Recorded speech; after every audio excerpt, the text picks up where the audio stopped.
নমস্কার, শুরু করছি আজকের আলোচনা। মথুর দিব্যধামে চলিয়া যাইলেন, দক্ষিণেশ্বর কালীবাটিতে মানবের জীবন প্রবাহ কিন্তু সমভাবেই বহিতে লাগিল। দিন মাস অতীত হইয়া ক্রমে 6 মাস কাটিয়া গেল। এই সময় ঠাকুরের জীবনে একটি বিশেষ ঘটনা উপস্থিত হইল। 14 বৎসরে প্রথমবার স্বামী সন্দর্শনকালে শ্রীমতী মাতা ঠাকুরানী নিতান্ত বালিকা স্বভাব সম্পন্না ছিলেন। দাম্পত্য জীবনের গভীর উদ্দেশ্য ও দায়িত্ব রোধ করিবার শক্তি তাহাতে তখন বিকাশোন্মুখ হইয়াছিল মাত্র। পবিত্রা বালিকা দেহবুদ্ধি বিরহিত ঠাকুরের দিব্য সঙ্গ ও নিঃস্বার্থ আদর যত্ন লাভে ওইকালে অনির্বচনীয় আনন্দে উল্লসিত হইয়াছিলেন। ঠাকুরের স্ত্রী ভক্তদের নিকটে তিনি ওই উল্লাসের কথা অনেক সময় এইরূপে প্রকাশ করিয়াছেন। হৃদয় মধ্যে আনন্দের পূর্ণ ঘট যেন স্থাপিত রহিয়াছে। ওই কাল হইতে সর্বদা এইরূপ অনুভব করিতাম। সেই ধীর স্থির দিব্য উল্লাসে অন্তর কতদূর কিরূপ পূর্ণ থাকিত তাহা বলিয়া বুঝাইবার নহে। এখন হইতে ঠাকুরকে দেখিবার এবং তাঁহার নিকট উপস্থিত হইবার প্রবল বাসনা তাহার মনকে সর্বদা ঠাকুরের চিন্তায় ডুবাইয়া রাখিত। দিনের পর দিন যাইতে লাগিল এবং হৃদয়ে বিশ্বাস স্থির রাখিয়া তিনি ওই শুভদিনের প্রতীক্ষা করিতে লাগিলেন। 4টি দীর্ঘ বৎসর একে একে কাটিয়া গেল। আশা প্রতীক্ষার প্রবল প্রবাহ বালিকার মনে সমভাবেই বহিতে লাগিল।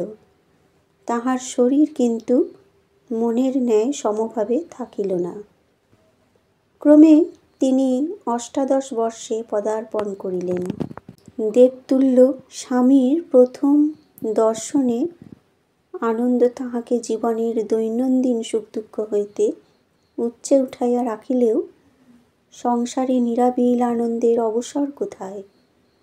গ্রামের পুরুষেরা জল্পনা করিতে বসিয়া যখন তাহার স্বামীকে উন্মত্ত বলিয়া নির্দেশ করিত, পরিধানের কাপড় পর্যন্ত ত্যাগ করিয়া হরি হরি করিয়া বেড়ায় ইত্যাদি নানা কথা বলিত, অথবা সমবয়স্কা রমণীগণ যখন তাহাকে পাগলের স্ত্রী বলিয়া করুণা বা উপেক্ষার পাত্রী বিবেচনা করিত, তখন মুখে কিছু না বলিলেও তাহার অন্তরে দারুণ ব্যথা উপস্থিত হইত। উন্মনা হইয়া তিনি তখন চিন্তা করিতেন, তবে কি পূর্বে যেমন দেখিয়াছিলাম তিনি সেরূপ নাই? লোকে যেমন বলিতেছে তাহার কি ঐরূপ অবস্থান্তর হইয়াছে? অশেষ চিন্তার পর স্থির করিলেন তিনি দক্ষিণেশ্বরে স্বয়ং গমনপূর্বক চক্ষুকর্ণের বিবাদ ভঞ্জন করিবেন। ফাল্গুনের দোল পূর্ণিমায় পুণ্যতোয়া গঙ্গায় স্নান করিবার জন্য শ্রীমতী মাতা ঠাকুরানীর দূর সম্পর্কিয়া কয়েকজন আত্মীয়া ওই বৎসর আগমন করিবেন বলিয়া ইতপূর্বে স্থির করিয়াছিলেন। তিনি এখন তাহাদিগের সহিত গঙ্গা স্নানে যাইবার অভিপ্রায় প্রকাশ করিলেন। তাহার বুদ্ধিমান পিতা শুনিয়াই বুঝিলেন কন্যা কেন এখন কলিকাতায় যাইতে অভিলাষিনী হইয়াছেন। তিনি তাহাকে সঙ্গে লইয়া স্বয়ং কলিকাতা আসিবার জন্য সকল বিষয়ের বন্দোবস্ত করিলেন। তখন বিষ্ণুপুর বা তারকেশ্বর কোনো স্থানেই রেলপথ প্রস্তুত নাই। অতএব কন্যা ও সঙ্গীগণ একত্রিত হইয়া শ্রীরামচন্দ্র দূরপথ পদব্রজে অতিবাহিত করিতে লাগিলেন। কিন্তু পথশ্রমে অভ্যাস ছিল না বলে কন্যা পথিমধ্য এক স্থলে দারুণ জ্বরে আক্রান্ত হইয়া পিতাকে বিশেষ চিন্তান্বিত করিয়া তুলিলেন। কন্যার ঐরূপ অবস্থায় অগ্রসর হওয়া অসম্ভব বুঝিয়া তিনি চটিতে আশ্রয় লইয়া অবস্থান করিতে লাগিলেন। পথিমধ্যে এইরূপে পীড়িতা হওয়ায় শ্রীমতী মাতা ঠাকুরানীর অন্তঃকরণে কতদূর বেদনা উপস্থিত হইয়াছিল তাহা বলিবার নহে, কিন্তু এক অদ্ভুত দর্শন উপস্থিত হইয়া ওই সময় তাহাকে আশ্বস্তা করিয়াছিল।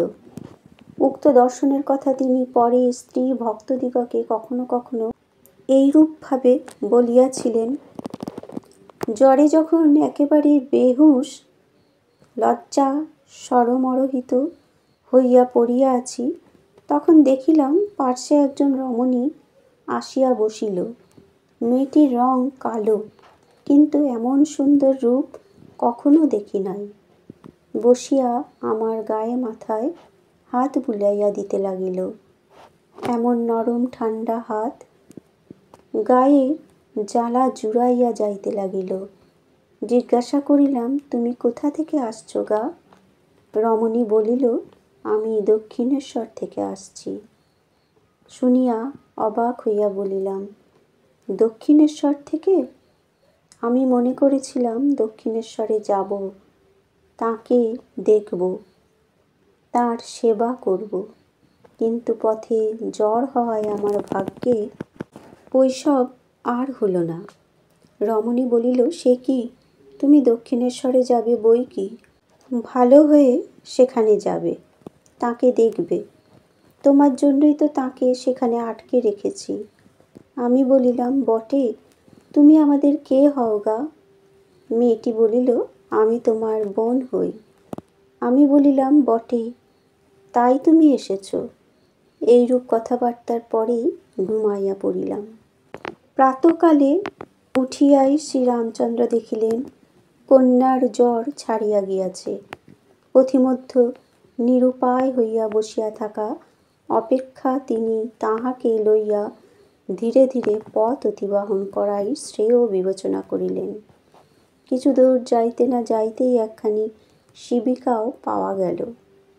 ক্রমে পথের শেষ হইল এবং রাত্রি 9টার সময় শ্রীশ্রীমা দক্ষিণেশ্বরে ঠাকুরের সমীপে উপস্থিত হইলেন। ঠাকুর তাহাকে সহসা ঐরূপ রোগাক্রান্ত হইয়া আসিতে দেখিয়া বিশেষ উদ্বিগ্ন হইলেন। ঠান্ডা লাগিয়া জ্বর বাড়িবে বলিয়া নিজ গৃহে ভিন্ন শয্যায় তাহার শয়নের বন্দোবস্ত করিয়া দিলেন এবং দুঃখ করিয়া বারংবার বলিতে লাগিলেন, তুমি এতদিনে আসিলে, আর কি আমার সেজবাবু মথুরবাবু আছে যে তোমার যত্ন হবে? ঔষধ পথ্যাদির বিশেষ বন্দোবস্তে 3-4 দিনেই শ্রী মাতা ঠাকুরানী আরোগ্য লাভ করিলেন। ওই 3-4 দিন ঠাকুর তাহাকে দিবারাত্র নিজ গৃহে রাখিয়া ঔষধ পথ্যাদির সকল বিষয়ে স্বয়ং তত্ত্বাবধান করিলেন। পরে নহবত ঘরে নিজ জননীর নিকটে তাহার থাকিবার বন্দোবস্ত করিয়া দিলেন। চক্ষুকর্ণের বিবাদ মিটিল। শ্রীমতী মাতা ঠাকুরানী প্রাণে প্রাণে বুঝিলেন ঠাকুর পূর্বে যেমন ছিলেন এখনও তদ্রূপ আছেন। সংসারী মানব না বুঝিয়া তাহার সম্বন্ধে নানা রটনা করিয়াছে। প্রাণের উল্লাসে তিনি নহবতে থাকিয়া দেবতার ও দেবজননীর সেবায় নিযুক্তা হইলেন। বন্ধুরা, আজকের এই আলোচনা এ পর্যন্তই। আজকের এই আলোচনাটি শ্রীরামকৃষ্ণ জীবনী থেকে স্বামী তেজস্বানন্দ মহারাজের স্মৃতিতে তুলে ধরা হলো। ধন্যবাদ।